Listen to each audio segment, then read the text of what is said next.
बिस्मिल्लाहिर्रहमानिर्रहीम। अस्सलाम वालेकुम प्यारे बच्चों। फ़िज़िक्स जमात नहम इसके न्यूमेरिकल के सिलसिले में हमारा ये तीसरा लेक्चर है। तो इस लेक्चर को शुरू करने से पहले मैं आप लोगों से एक छोटी सी रिक्वेस्ट करता हूँ, अगर आप मेरे चैनल पर नए हैं तो चैनल को लाजमी सब्सक्राइब कर लें और वीडियो को भी लाजमी लाइक करें। तो लेक्चर शुरू करने से पहले इन न्यूमेरिकल को सबसे पहले आपने क्या करना है, इन फार्मूलाज को लाजमी देखना है, क्योंकि जब तक आपको फार्मूले नहीं आएंगे तो आप न्यूमेरिकल्स हल नहीं कर सकते हैं। तो हमने जो न्यूमेरिकल करने वो सिर्फ और सिर्फ हमारे सिलेबस के मुताबिक करने हैं। तो ये टोटल जो न्यूमेरिकल बनते हैं वो 3/1, 3/3, 3/5, 3/8, 3/9 और 3/10, ये कुल मिला के टोटल 6 न्यूमेरिकल हैं जो हमने करने हैं। तो इन सब में ये फार्मूले इस्तेमाल होते हैं। यहाँ पर ये एफ़ क्या है, एक फोर्स है। फोर्स किस चीज़ के बराबर होती है, मास और एक्सलेशन के मल्टीप्लिकेशन के बराबर। तो इसको आप F is equal to delta p over t के बराबर भी रख सकते हैं। तो एफ का तीसरा फार्मूला किस चीज़ के बराबर होता है, m v square over r. जब दोनों अजसाम अमूदन हरकत करते हुए हैं तो फिर टाइम पीरियड किस चीज़ के बराबर होगा, m1 m2 बटा m1 जमा m2 into g। यहाँ पर g ग्रेविटेशनल एक्सेलरेशन है। तो a हमारे पास किस चीज़ के बराबर आ जाएगा, m1 g बटा m1 जमा m2। टेंशन का यूनिट यहाँ पर न्यूटन है, तो इसको n से ज़ाहिर किया जाता है। इसके बाद W किस चीज़ के बराबर है, mg के बराबर। W वेट को कहते हैं, वज़न। F is equal to force. Force किस चीज़ के बराबर है, micro s r is equal to micro m g. यहाँ पर जो आर है वो किस चीज़ के बराबर है, एम जी के बराबर है।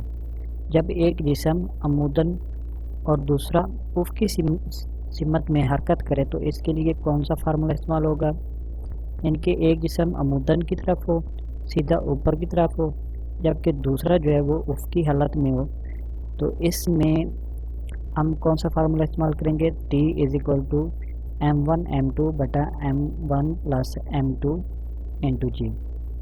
A इज इक्वल टू हमारे पास आ जाएगा m1 g बटा m1 जमा m2 इंटू जी। यहाँ पर एक्सलेशन का यूनिट मीटर फी मुरब्बा सेकेंड के बराबर है। ये थे हमारे प्यारे बच्चों अहम फार्मूले जो हमारे न्यूमेरिकल में इस्तेमाल होने हैं। तो आइए न्यूमेरिकल शुरू करते हैं। पहला न्यूमेरिकल हमारे पास है 3/1।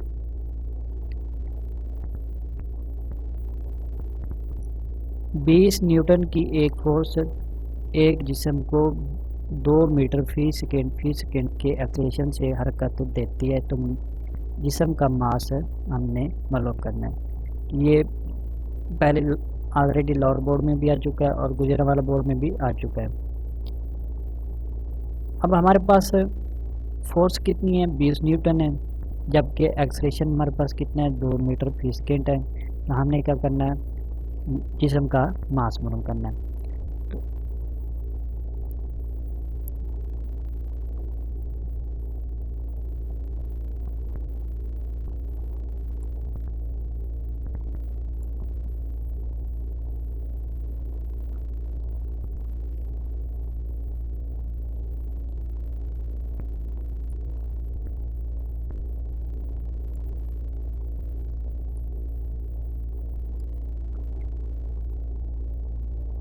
फोर्स का फार्मूला है हमारे पास है F is equal to m a के बराबर है, जबकि हमने मालूम करना, मास मालूम करना, तो ये ए दूसरी साइड पर जाएगा तो तकसीम हो जाएगा, तो F बटा ए बन जाएगा। यहाँ पर हमने क्या करना है, इसमें कीमत दर्ज कर देनी है, तो 20 बटा 2 आ जाएगा।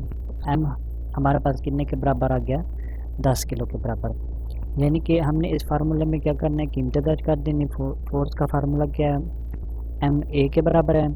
तो यहाँ से ये वाला जो ए है ये दूसरी साइड पर जाएगा, एफ के बटे में आ जाएगा, तो यहाँ पर इसकी कीमतें दर्ज हो जाएंगी 20/2। तो एम कितने के बराबर आ गया, 10 किलोग्राम के बराबर। इसके बाद तीसरा न्यूमेरिकल, 10 किलोग्राम मास के जिस्म को गिरने से रोकने के लिए कितनी फोर्स दरकार होगी, कि 10 किलोग्राम का एक मास है। अब इसको गिरने से रोकने के लिए हमने कितनी फोर्स लगानी है। तो ये बहुत सारे साबका पेपर्स में भी आ चुका है, तो इसलिए ये इम्पोर्टेंट भी है, आपने इसको लाजमी एक दफ़ा करना है।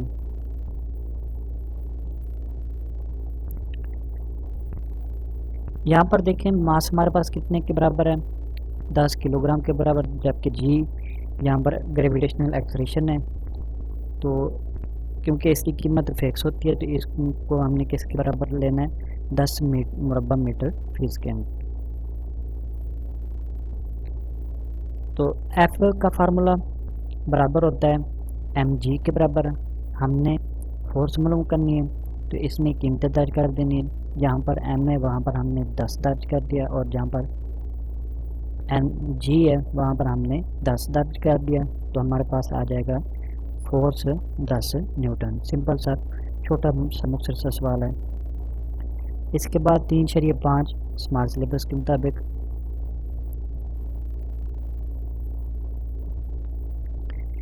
एक जिस्म का वज़न 20 न्यूटन है।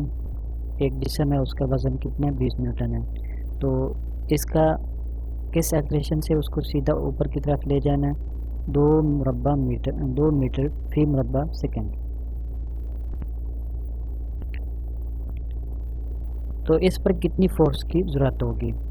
यहाँ पर वज़न है हमारे पास 20 न्यूटन, यहाँ पर उसने वाज़े कर दिया है कि मास नहीं है, वज़न है। तो वज़न का किस चीज़ के बराबर है, 20 न्यूटन के बराबर है। तो W = 20 न्यूटन। तो ए हमारे पास कितने के बराबर है, 2 मीटर फी सेकंड के बराबर। तो F हमने मालूम करना है। यहाँ पर देखें W का फार्मूला किस चीज़ के बराबर होता है, mg के बराबर। तो हमने सबसे पहले इसका मास मालूम करना है।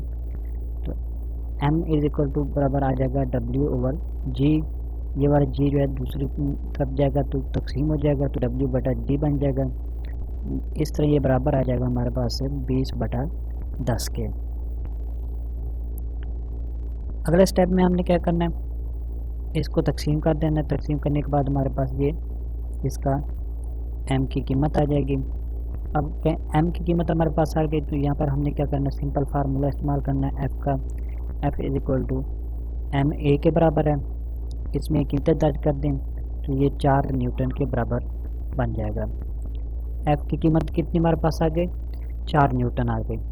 अब जिस्म को सीधा ऊपर ले जाने वाली फोर्स कितनी होगी।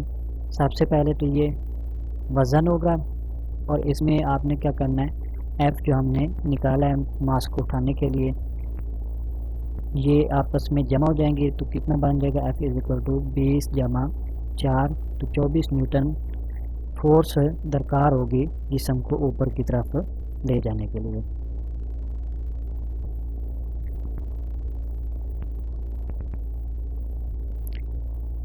तीन 3/5 के बाद 3/8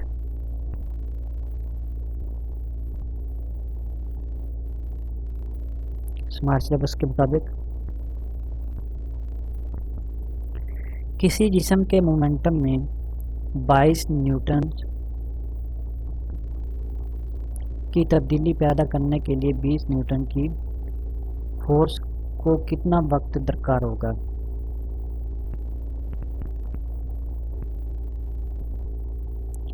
किसी जिस्म के मोमेंटम में 20 न्यूटन सेकंड की तब्दीली पैदा करने के लिए 20 न्यूटन फोर्स को कितना वक्त दरकार होगा। तो यहाँ पर हमने क्या मालूम करना है, टाइम पीरियड मालूम करना है, वक्त मालूम करना है, फोर्स भी हमें दी गई है, जबकि तब्दीली भी दी गई है, मोमेंटम में तब्दीली 22 न्यूटन सेकंड दी गई है।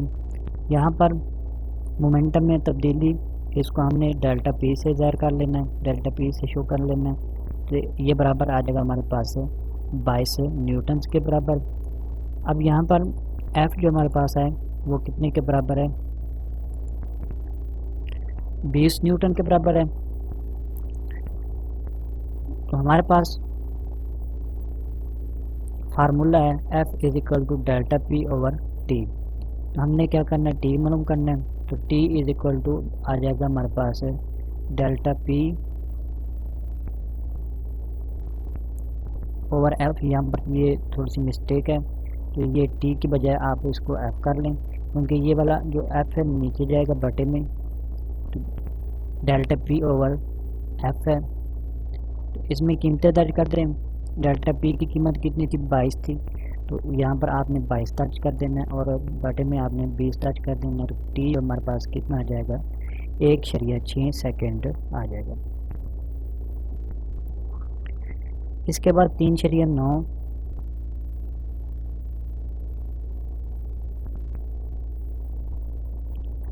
5 किलोग्राम मास के लकड़ी के ब्लॉक और संगमरमर के उफकी फर्श के दरमियान फ्रिक्शन की कितनी फोर्स होगी। लकड़ी और संगमरमर के दरमियान को एफिशिएंट ऑफ फ्रिक्शन की जो कीमत है वो कितनी है, 0.06 है। ये सवाल भी ऑलरेडी बोर्ड के पेपर में आ चुका है, तो आपने इसको भी लाजमी देखना है। यहाँ पर m कितने के बराबर है, 5 किलोग्राम के बराबर है। तो आपने इसको इबारत को दोबारा देखें, इसको समझें कि 5 किलोग्राम मास के लकड़ी के ब्लॉक और संगमरमर के उफकी फर्श के दरमियान फ्रिक्शन की कितनी फोर्स है। यहाँ पर फ्रिक्शन की हमने फोर्स मालूम करनी है। लकड़ी और संगमरमर के दरमियान जो कोएफिशिएंट ऑफ फ्रिक्शन है वो कितना है, 0.6। तो m मास कितना आ गया हमारे पास है, 5 किलोग्राम। तो g इज इक्वल टू, जबकि फ्रिक्शन हमारे पास कितने के बराबर है, friction of coefficient micro u ऐसे इज इक्वल टू आ जाएगा 0.6। तो g हमारे पास है 10 मीटर फी सेकेंड। फ्रिक्शन की फोर्स जो है वो कितने के बराबर है, f इज इक्वल टू हमने मालूम करनी है। यहाँ पर ये क्वेश्चन में थोड़ी सी मिस्टेक है, तो आप इसको करेक्शन कर लें। ये 0.6 है, तो आपने इस सवाल को 0.6 के मुताबिक हल करने में, इस तरह इसका ये सॉल्यूशन बिल्कुल करेक्ट आएगा।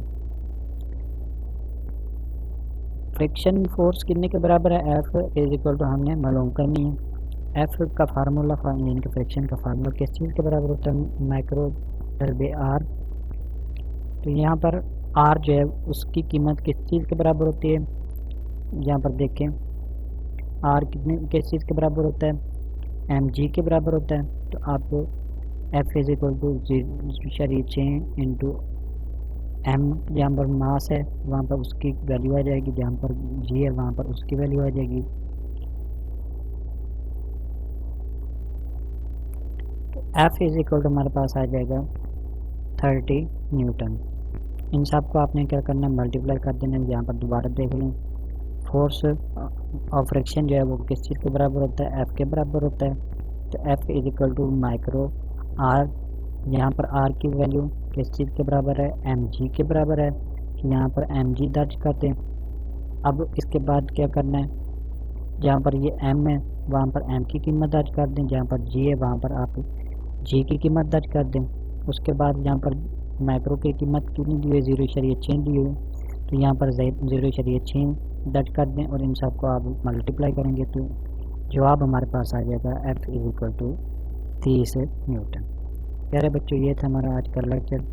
उम्मीद है आप लोगों को मेरी ये वीडियो पसंद आएगी। अगर आपको वीडियो पसंद है तो चैनल को लाजमी सब्सक्राइब करें और वीडियो को भी लाजमी लाइक करें, और प्लीज़ इसे अपने दोस्तों के साथ लाजमी शेयर करें और वीडियो को कुछ लाजमी देखा भी करें।